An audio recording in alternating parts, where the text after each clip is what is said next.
Lebih dari 3.000 rumah di 32 desa di Grobogan, Jawa Tengah terendam banjir yang diakibatkan tanggul jebol. Banjir juga membuat ruas jalan Grobogan Semarang lumpuh.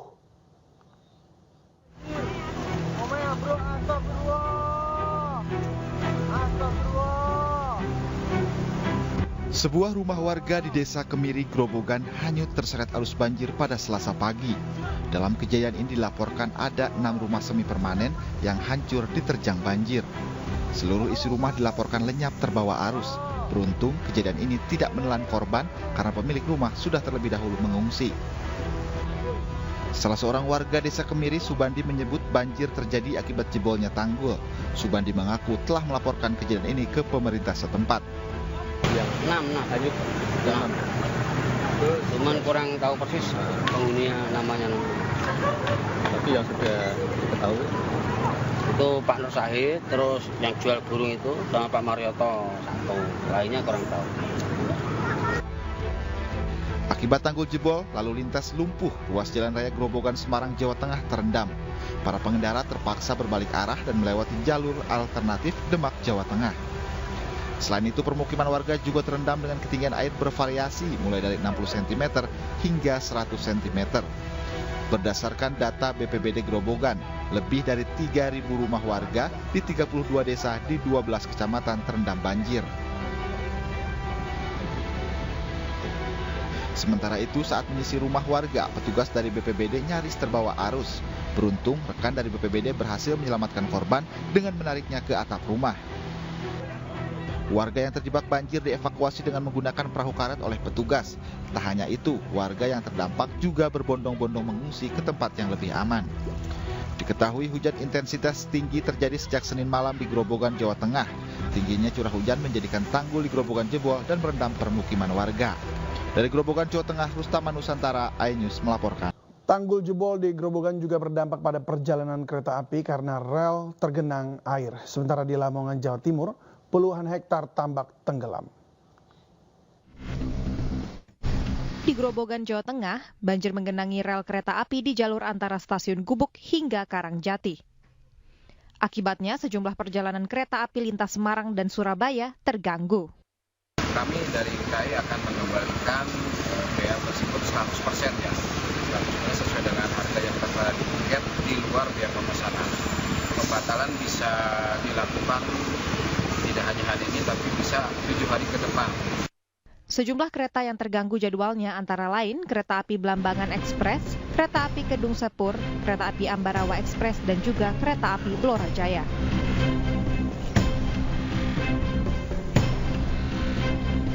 Air mengalir deras dari jebolnya tanggul Sungai Pelalangan di Desa Tambak Ploso, Kecamatan Turi, Lamongan, Jawa Timur.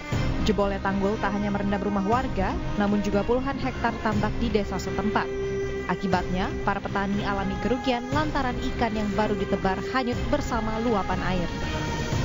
Tanah atau tambak yang terendam air, Pak.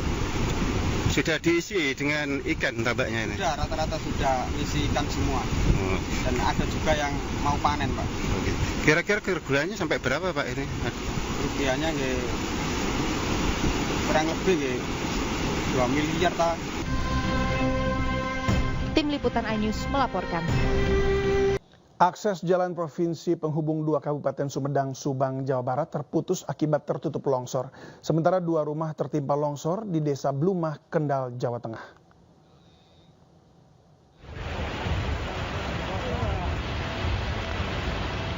Akibat hujan deras selama 4 jam mengguyur Kecamatan Rancakalong, Sumedang, Jawa Barat, menyebabkan longsor menutup jalan hingga tak bisa dilalui kendaraan. Sejumlah warga nekat menerobos jalan kaki.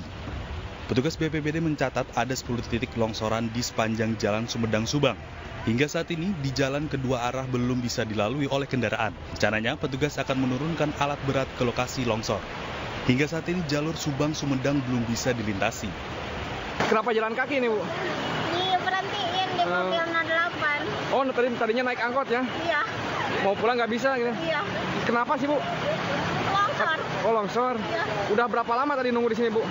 Dari jam berapa? Jam 4. Sementara itu, 2 rumah tertimpa longsor di Desa Blumah, Kendal, Jawa Tengah. Material longsor menimpa rumah dan mengakibatkan seorang warga tertimbun material longsor meninggal dunia. Jasad korban yang merupakan kakek berusia 60 tahun dievakuasi tim SAR gabungan. Longsor terjadi akibat curah hujan tinggi yang mengguyur Kendal, Jawa Tengah. Selain terjadi di Desa Blumah, longsor juga terjadi di Sukorejo dan Boja. BPBD Kendal mengimbau warga mewaspadai curah hujan yang sangat tinggi beberapa hari terakhir. Tim Liputan iNews melaporkan. Massa yang tergabung dalam Asosiasi Pemerintah Desa Seluruh Indonesia atau APDESI kembali berunjuk rasa di Gedung DPR RI Senayan, Jakarta. Massa sujud syukur setelah tuntutan mereka memperpanjang masa jabatan menjadi 8 tahun disetujui DPR dan pemerintah.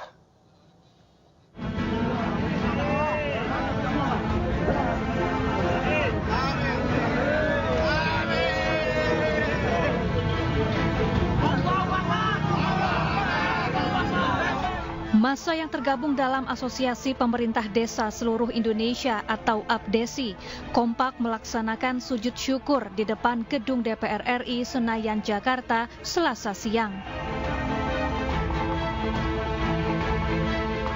Mereka mengaku senang lantaran tuntutan mereka memperpanjang masa jabatan disetujui DPR dan pemerintah.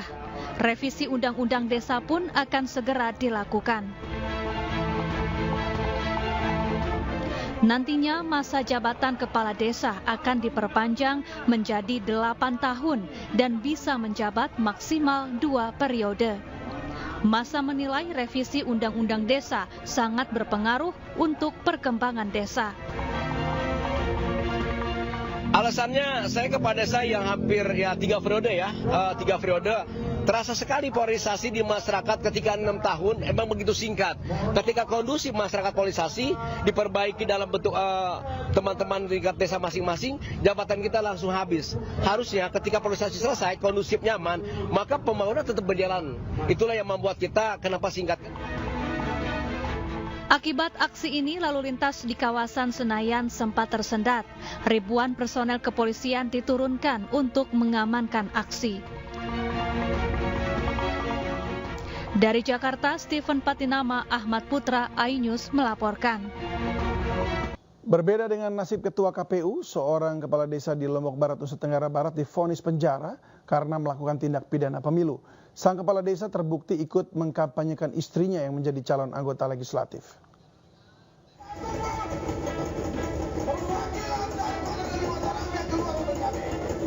Massa dari Asosiasi Kepala Desa atau AKAD berunjuk rasa di depan Pengadilan Negeri Mataram, Nusa Tenggara Barat.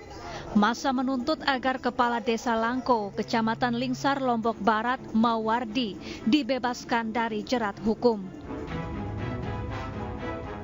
Sementara itu, Majelis Hakim Pengadilan Negeri Mataram menjatuhkan vonis 3 bulan penjara dan denda Rp1 juta kepada Mawardi.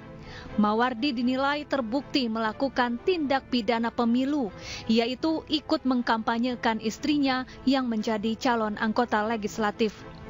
Mawardi mengkampanyekan istrinya melalui media sosial dan sejumlah grup di aplikasi percakapan. Massa pembela Mawardi lantas membandingkan kasus ini dengan sejumlah pejabat pusat yang dinilai melakukan pelanggaran pemilu namun tidak ditindak. Dan yang menjadi pertanyaan kami adalah ketika PJ Gubernur, Wakil Bupati, DPR, incumbent, ASN di tingkat kepala dinas melakukan pelanggaran undang-undang pemilu yang dianggap melanggar netralitas, mereka dikembalikan ke undang-undangnya sendiri. Adapun vonis yang dijatuhi hakim ini lebih rendah dari tuntutan jaksa, yakni 5 bulan penjara. Dari Mataram, Nusa Tenggara Barat, Hari Kasidi, iNews melaporkan. Ya, lalu apa langkah yang akan dilakukan kuasa hukum Kepala Desa setelah vonis 3 bulan penjara? Kita sudah bergabung bersama kuasa hukum Kepala Desa Mawardi, Haryati Fitriani. Ya, selamat malam. Selamat malam. Ya, Bu, apa langkah Anda terkait vonis yang diterima? Tadi pagi kami telah menyatakan banding di pengadilan, jadi insya Allah besok kami akan menyerahkan memori bandingnya. Kami akan mengajukan upaya banding. Halo? Oke, halo. Ya, bisa dengar suara saya? Iya, ya, baik. Jadi, Saya tanyakan ulang lagi ya, apa langkah Anda terkait vonis yang diterima ini? Tadi pagi kami telah menyatakan akan melakukan upaya banding di Pengadilan Tinggi Mataram. Besok kami akan menyerahkan memori bandingnya ke pengadilan. Baik, lalu apa yang menurut Anda ini tidak masuk akal lah istilahnya seperti itu? Sehingga Anda banding? Ya, kalau dari pembelaan kami yang jelas kami melakukan seluruh pembelaan berdasarkan peraturan perundang-undangan yang berlaku, sementara dari isi putusan lebih banyak mempertimbangkan dari pendapat-pendapat ahli. Jadi kami merasa ada sesuatu yang kurang adil di sana, karena dalam hierarki perundang-undangan, undang-undang jauh lebih tinggi daripada pendapat seorang ahli. Oke, baik. Lalu kalau boleh dikonfirmasi lagi sekali lagi ya, jadi pasal yang dikenakan dasar hukumnya apa saja?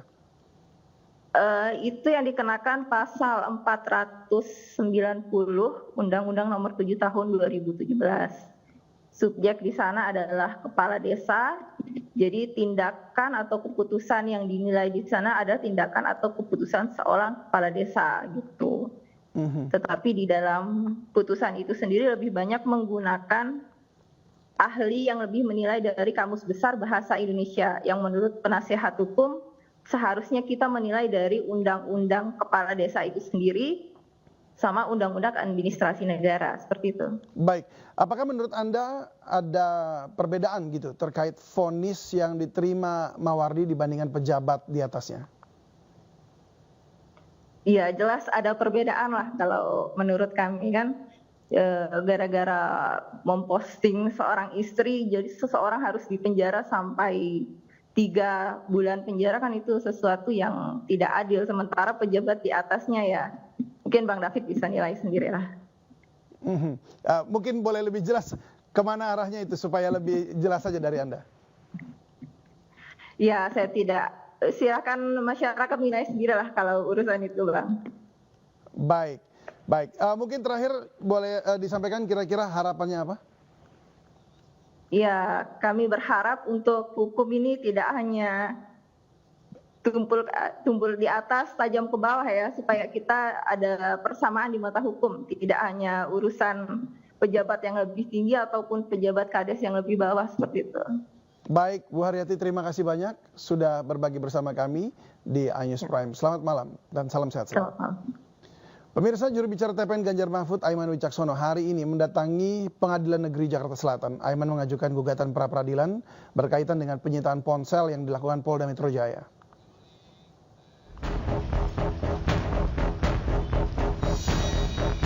Juru bicara TPN Ganjar Mahfud, Aiman Wicaksono, hari ini mendatangi Pengadilan Negeri Jakarta Selatan. Kedatangan kali ini untuk mengadukan gugatan pra-peradilan berkaitan dengan penyitaan ponsel yang dilakukan Polda Metro Jaya. Hari ini kami telah mendaftarkan permohonan pra-peradilan yang terregister dengan nomor 25-pit.pra-2024 PN Jakarta Selatan.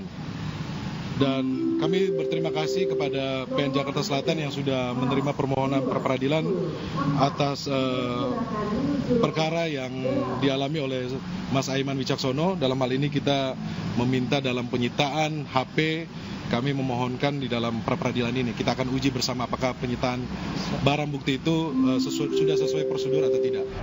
Sementara itu, kuasa hukum Aiman, Tama S. Langkun, juga menegaskan posisi Aiman yang masih sebagai wartawan aktif berhak dilindungi narasumber yang memberikan informasi terkait dugaan ketidaknetralan polisi. Ini kan sebetulnya upaya-upaya dari Mas Aiman sebagai seorang wartawan, sebagai seorang jurnalis untuk melindungi narasumbernya. Jadi kemudian tidak ketika ada orang yang sedang berpartisipasi, berupaya untuk menjaga demokrasi, justru malah mendapatkan perlakuan yang tidak semestinya. Nah, inilah kemudian hak hukum yang kita gunakan untuk membantah hal tersebut. Dalam kesempatan tersebut, Aiman juga menegaskan agar jangan lihat siapa yang menyampaikan, tapi dengarkan apa yang disampaikan. Jangan lihat siapa yang menyampaikan, tapi dengarkan apa yang disampaikannya. Ini menjadi penting dalam menjaga demokrasi di negeri kita agar tetap tumbuh dan terus berkembang dan jangan sampai runtuh. Sebelumnya, jubir TPN Ganjar Mahfud, Aiman Wicaksono, diperiksa terkait kasus dugaan aparat tidak netral dalam pemilu selama 12 jam di Polda Metro Jaya Jumat lalu. Sementara itu, penyitaan ponsel Aiman oleh penyidik dinilai melanggar hukum karena Aiman masih berstatus saksi. Tim Liputan iNews melaporkan. Terima kasih Anda masih bersama kami di iNews Prime. Capres nomor urut 3 Ganjar Pranowo diadang oleh pendukung Capres Prabowo Gibran saat berkampanye di Balikpapan, Kalimantan Timur. Namun bukannya geram, Ganjar merespon dengan mengajak mereka makan dan foto bersama.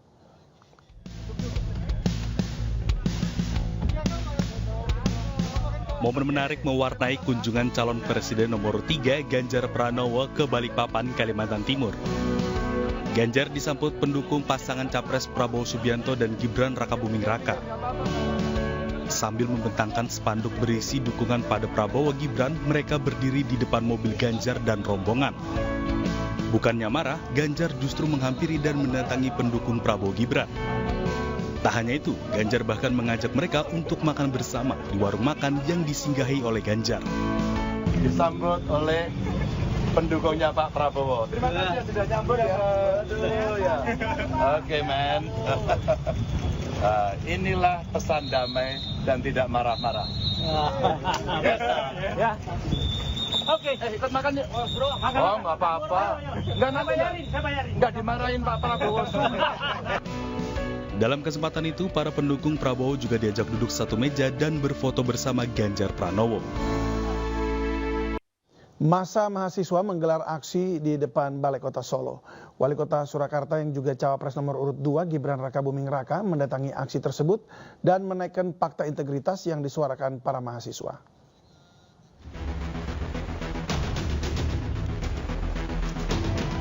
Aksi unjuk rasa mahasiswa se-Solo Raya terjadi di halaman Balai Kota Solo Selasa siang.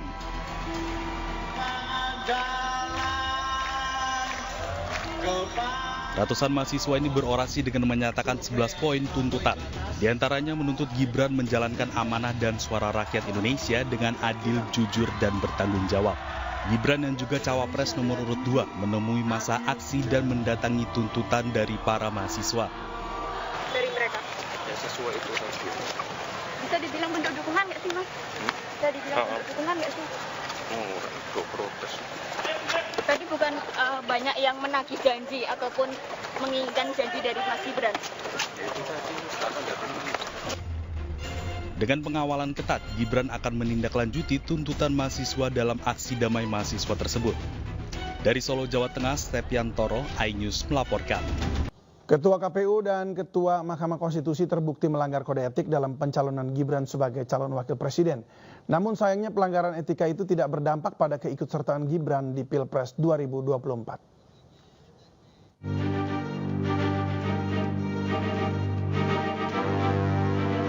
Lengkap sudah pelanggaran etika terkait pencalonan Gibran Rakabuming Raka sebagai calon wakil presiden mendampingi Prabowo Subianto. Terbaru, Dewan Kehormatan Penyelenggara Pemilu menyatakan Ketua KPU RI Hasyim Asy'ari melanggar kode etik. Hasyim dinyatakan bersalah karena telah mengubah peraturan KPU untuk menerima pencalonan Gibran tanpa berkonsultasi dengan DPR yang saat itu disebut sedang menjalani masa reses. Hasyim Asy'ari dijatuhi sanksi peringatan keras terakhir, sementara 6 komisi KPU, yakni Aljus Melas, Idam Holik, Yulianto Sudrajat, M. Afifuddin, Farsa dan Harahap, dan Betty Epsilon dijatuhi sanksi peringatan keras. Namun demikian, putusan DKPP ini tidak memengaruhi pencalonan Gibran sebagai calon wakil presiden. Calon wakil presiden nomor urut 3 Mahfud MD mengatakan KPU sudah berkali-kali melakukan kesalahan. Mahfud mencatat Ketua KPU Hasyim Asy'ari telah 2 kali melakukan kesalahan dan hanya diberikan sanksi peringatan keras. Hasyim Asy'ari bersalah, yang lain juga bersalah. Ingat, KPU ini sudah berkali-kali melakukan pelanggaran. Sudah berkali-kali. Banyak sekali. Kalau kita beritahu hanya diperbaiki gitu, lalu tidak ada perbaikan ke berikutnya. Ini kesalahan yang berikutnya dan Saudara Hasyim Asy'ari itu salahnya sudah 2 kali peringatan keras. Sementara itu, calon wakil presiden nomor urut 1 Muhaimin Iskandar berpandangan pelanggaran etik yang dilakukan Ketua Hasyim Asy'ari dan komisioner KPU lain dianggap sebagai catatan hitam. Caimin pun berharap ada tindakan yang bisa membuat bangsa ini bangga dengan mengedepankan etika. Ini catatan hitam yang saya kira menjadi keprihatinan nasional. Semoga ada langkah-langkah yang membuat kita sebagai bangsa percaya diri dan mengedepankan etika. Langkah Gibran Rakabuming Raka sebagai calon wakil presiden memang tidak biasa. Gibran yang usianya masih di bawah 40 tahun lolos sebagai cawapres setelah Ketua Mahkamah Konstitusi Anwar Usman mengabulkan gugatan syarat minimal usia calon presiden dan wakil presiden. Saat itu, Anwar Usman yang juga paman Gibran memutuskan usia calon pencapresan boleh di bawah usia 40 tahun, namun harus sudah memiliki pengalaman sebagai kepala daerah. Atas putusan ini, Majelis Kehormatan MK menyatakan Anwar Usman melanggar kode etik. Anwar pun dicopot dari Ketua Mahkamah Konstitusi. Ketua KPU dan Ketua Mahkamah Konstitusi telah terbukti melanggar etika karena memuluskan langkah Gibran Rakabuming Raka sebagai calon wakil presiden. Namun pelanggaran kode etik tersebut nampaknya dipandang sebelah mata. Sebenarnya apa yang salah dari demokrasi Indonesia? Telah bergabung bersama kami Ketua Perhimpunan Bantuan Hukum dan Hak Asasi Manusia Indonesia, Julius Ibrani, dan pakar hukum tata negara Profesor Juanda. Selamat malam Bapak-Bapak. Selamat malam. Terima kasih. Ya, terima kasih. Waalaikumsalam. Malam, Prof. Malam, Pak Ferry. Sehat. Sehat semua ya. Terima kasih, Prof. Baik. Ya, sehat. Alhamdulillah. Saya mau ke Pak Julius Ibrani dulu ya. Yes. Ini kalau kita lihat sampai kemarin, bahkan sampai hari ini ya, tidak ada kemudian verdict yang kemudian dapat dilihat gitu. Artinya bahwa kemudian ketika dinyatakan itu bersalah atau yang teradu kemudian dinyatakan salah melanggar kode etik, tapi tidak ada yang langkah untuk pengunduran diri maupun dicopot dari jabatannya. Menurut Anda apa yang salah di sini? Jadi yang perlu kita duduki dulu ya, secara ketatanegaraan pemilu itu mandat langsung dari konstitusi. Jadi kita tidak bahas lagi pasal per pasal di undang-undang. Makanya sumpah ketua KPU itu langsung merujuk pada menaati peraturan perundang-undangan serta konstitusi, undang-undang dasar dan Pancasila. Levelnya ideologis. Sumpah para paslon capres-cawapres yang terpilih pun nanti sumpahnya itu di level tertinggi, bukan pasal per pasal teknis lagi kata per kata. Dia sudah di level etik dan moral publik karena itulah dasar filosofi, dasar ideologi negara. Makanya segala bentuk konsekuensi pelanggaran terhadap forum demokrasi tertinggi kita yang namanya pemilu itu ada di level etik. Jadi kalau kita pakai alasan, di pasal ini tidak menggugurkan, di pasal itu tidak menggugurkan, itu kita sedang menurunkan derajat kedikdayaan, derajat kewibawaan demokrasi kita dari level etika, dari level filsafat dan ideologi ke level yang paling rendah, ya. Ya, kalau bicara etik ini, maka perlu ada dasar etik politiknya dong. Ya, termaktub di mana dasar etika politik bernegara kita? Nah, itu yang saya mau katakan. Dasar etik itu diawali ketika dia bersumpah. Ketua KPU 3 kali melanggar pada saat dia dilantik, dia bersumpah demi Allah. Saya menaati peraturan perundang-undangan, saya menaati Pancasila dan Undang-Undang Dasar, itu level etik. Jadi sebetulnya Ketua KPU Hasyim Asy'ari itu telah melanggar, telah menyimpangi sumpahnya sendiri. Gitu. Dan sumpah itu levelnya bukan pasal per pasal teknis. Dengan demikian, dia sudah tidak sahih, dia sudah tidak legitimate, dia sudah tidak bisa menjaga wibawa sebagai pejabat negara yang namanya ketua KPU. Jadi satu Indonesia ini tidak melihat dia lagi sebagai ketua KPU karena dia telah melanggar sumpahnya sendiri yang dia ucapkan di atas Al-Quran dan mengatakan demi secara Allah. Otomatis kita bicara di level itu. Dia menyatakan mengundurkan diri? Secara otomatis atau dia harus mengundurkan diri? Nah, kalau kita pakai logika dari etik ini, ketika legitimasinya hilang, maka publik menganggap dia tidak lagi ketua KPU, dia harus mengundurkan diri sesegera mungkin. Karena dampaknya bukan urusan personal, ini jabatan publik. Dampaknya adalah satu Indonesia tidak mengakui penyelenggaraan pemilu yang sah, yang legitimate, yang etik. Kenapa? Karena ketuanya telah 3 kali melanggar etik dan ketiganya adalah peringatan keras dan terakhir. Ini dampaknya ke semuanya. Iya, kalau kita bisa menerima itu dengan tenang. Kalau kemudian terjadi kekisruhan, maka Ketua KPU Hasyim Asyari lah yang memiliki tanggung jawab moral terhadap kericuhan pemilu kita nanti. Begitu, David. Prof. Juanda. Halo, Prof. Ya. Oke, baik. Kalau memang akibatnya itu adalah harusnya mundur dan kemudian tetapi tidak mundur atau bahkan verdict kemarin tidak menyatakan harus mundur begitu ya. Menurut Anda ini akan seperti apa jadinya nanti setelah ketika sudah ada Pilpres selesai begitu? Ya, saya kira begini ya. Ini akibat dari belum berkembangnya rasa malu di pejabat negara kita. Ya. Nah, kalau ada rasa malu dan tanggung jawab, maka sebenarnya seperti ketua KPU itu sudah 3 kali peringatan keras, harusnya tidak ada alasan untuk tidak mundur. Ya, nah karena rasa malu itu tidak ada, soal etik kan rasa malu sebenarnya. Ya, kalau memang rasa malu itu adalah soal etik itu di atas daripada hukum sebenarnya. Ya, nah ini juga kelemahan dari budaya pejabat negara kita dan budaya dari sebagian besar pemimpin Republik ini sekarang ya. Nah, saya kira rasa malu itu penting dikembangkan dan kita perjuangkan untuk diingat oleh para pejabat. Prof, saya mau tanya satu, Prof. Dan ini merupakan salah satu kelemahan dari putusan DKPP itu sendiri. Ya. Kenapa saya bilang kelemahan dari putusan DKPP? Seharusnya seperti ketua KPU yang sudah 3 kali itu tidak lagi peringatan keras, harusnya adalah pemberhentian, ya, permanen atau tetap, tidak pemberhentian sementara, karena ada 3 di dalam Undang-Undang 7 2017 itu sanksi, ya, peringatan tertulis, ya, bisa keras, bisa lunak.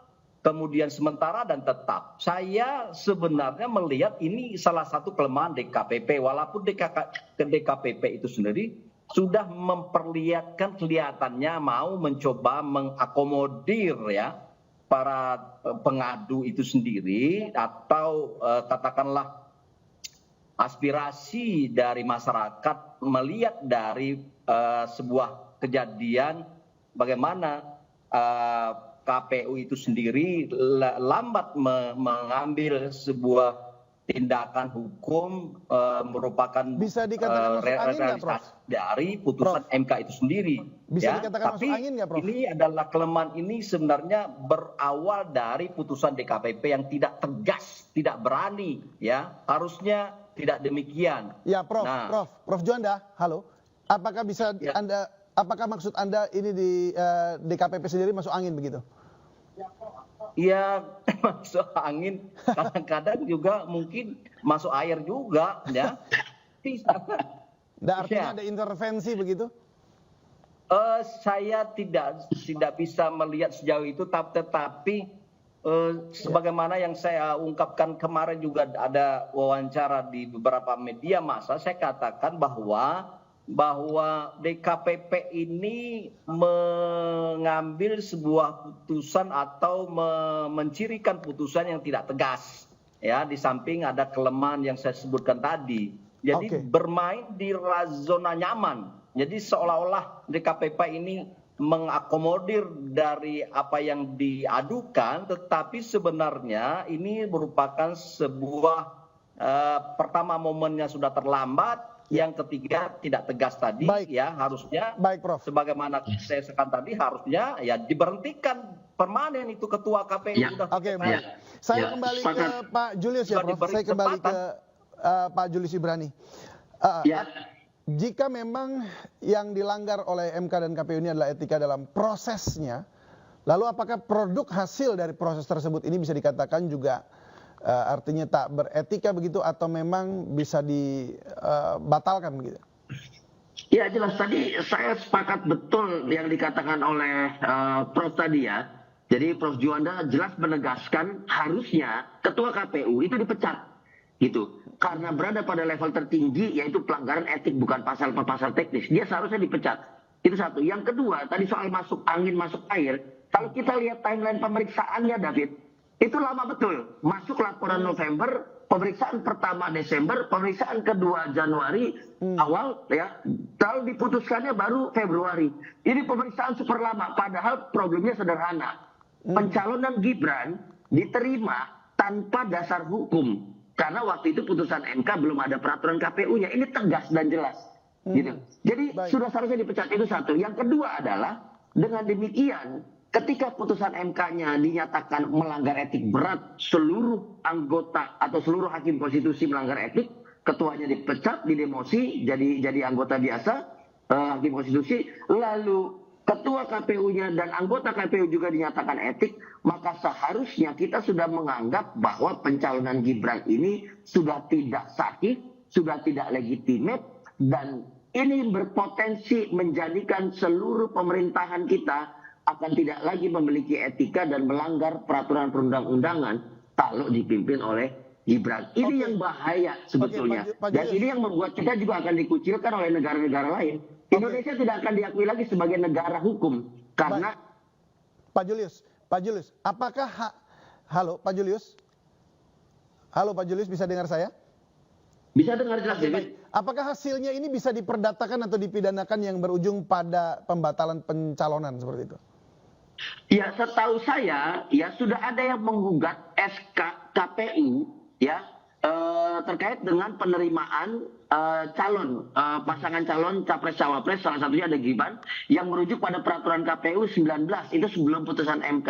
Nah ini harus dijadikan rujukan bahwa pendaftaran itu tidak sah karena tidak ada dasar hukumnya, dan di putusan itulah SK-nya harus berpengaruh. Kalau kita berkilah di undang-undang pemilu tidak berdampak ini itu, lalu ketua Bawaslu bicara seperti bicaranya paslon 02, tidak akan ada ujungnya dan kita tidak belajar etika ke depannya. Gitu, David. Baik, terima kasih Pak Julius, terima kasih juga Prof Juanda. Kita tunggu saja bagaimana nanti hasilnya dan ya semoga dikawal terus.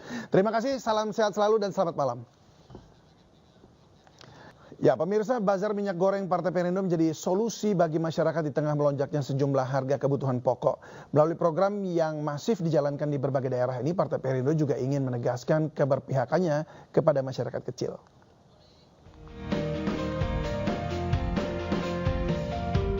Caleg DPR RI Dapil 5 Jateng nomor urut 1 dari Partai Perindo, Gusti Kanjeng Ratu Ayu Kus Indriah menggelar bazar minyak goreng murah di kantor DPD Partai Perindo Kabupaten Klaten.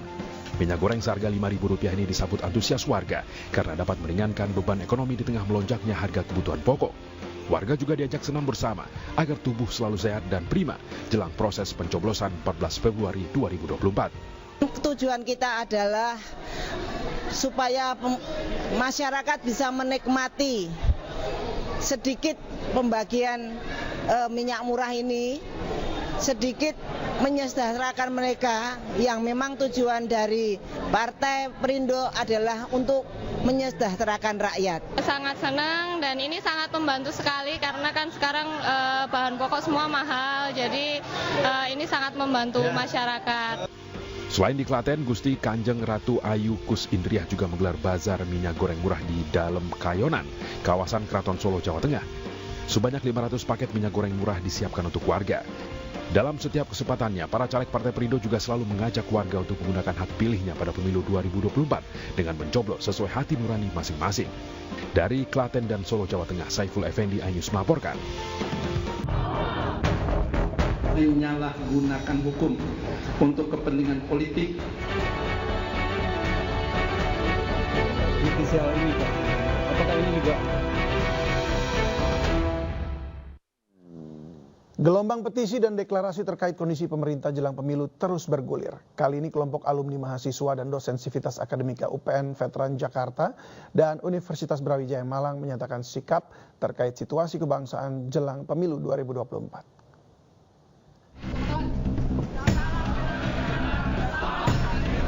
Sivitas Akademika UPN Veteran Jakarta mengeluarkan seruan bela negara yang tertuju kepada pemerintah dengan menyikapi kondisi politik di Indonesia jelang pemilu 2024. Pernyataan sikap itu disampaikan dalam deklarasi seruan bela negara.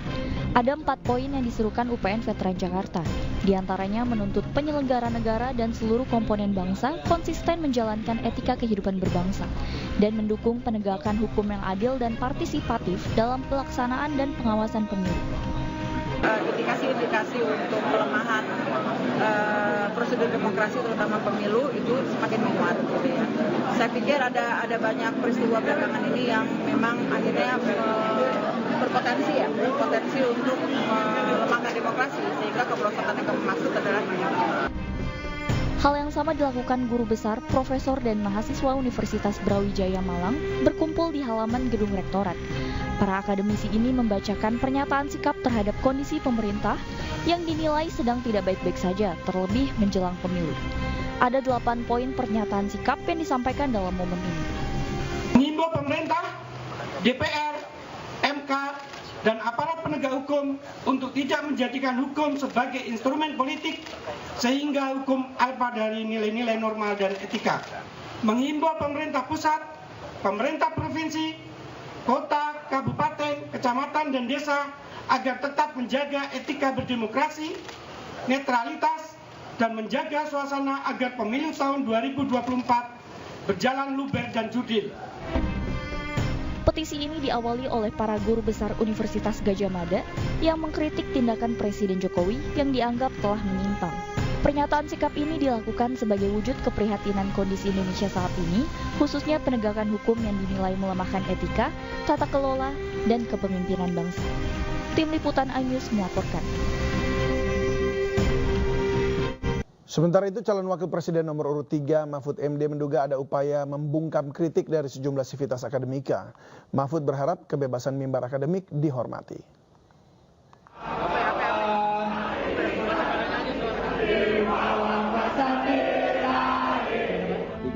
Calon wakil presiden nomor urut 3 Mahfud MD mengungkapkan ada operasi untuk membungkam kritik perguruan tinggi atas keprihatinan demokrasi negeri di ujung pemerintahan Presiden Jokowi. Dalam dialog Tabrak Prof di Yogyakarta, Mahfud mengaku ada laporan yang disampaikan sejumlah rektor universitas di Indonesia yang diminta oleh oknum tertentu untuk menyatakan sikap yang bertolak belakang terhadap gelombang kritik yang tengah mengalir deras terkait kemunduran demokrasi yang disertai petisi para akademisi. Ini laporan kepada saya dari beberapa rektor, disuruh membuat pernyataan menyatakan bahwa Pak Jokowi itu orangnya negarawan, baik. Yang kedua, Pak Jokowi berhasil mengatasi krisis. Yang ketiga, pemilu berjalan baik dan sebagainya. Itu ada beberapa rektor yang disuruh. Ada yang kemudian membuat pernyataan, template-nya sama. Lalu ada yang tidak mau disuruh begitu, seperti Rektor Universitas Sugio Pranoto di Unika di Semarang itu memberitahu kepada kami disuruh membuat seperti ini teman kami sudah membuat pernyataan seperti itu. Ada pernyataan rektor yang sama isinya karena pakai template, tapi ada yang samar-samar dan sebagainya. Nah, menurut saya itu kurang sehat, membuat tandingan-tandingan itu memecah belah masyarakat dan memecah belah kampus juga. Rektor Universitas Katolik Sugio Pranata Ferdinandus Hindarto membenarkan apa yang disampaikan Mahfud. Ferdinandus mengaku pernah didatangi anggota Polrestabes Semarang untuk membuat video mengapresiasi kinerja pemerintah. Diajak masuk yang menyatakan video dari Polrestabes Semarang yang intinya memohon supaya saya membuat video yang isinya poin-poinnya kira-kira sama seperti video-video yang sudah beredar dari beberapa rektor itu.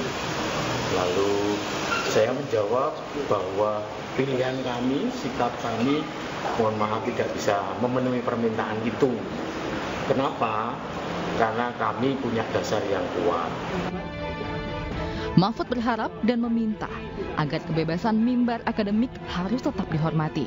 Menurut Mahfud, lebih dari 50 universitas menyatakan sikap melalui deklarasi peduli demokrasi. Tim Liputan iNews melaporkan.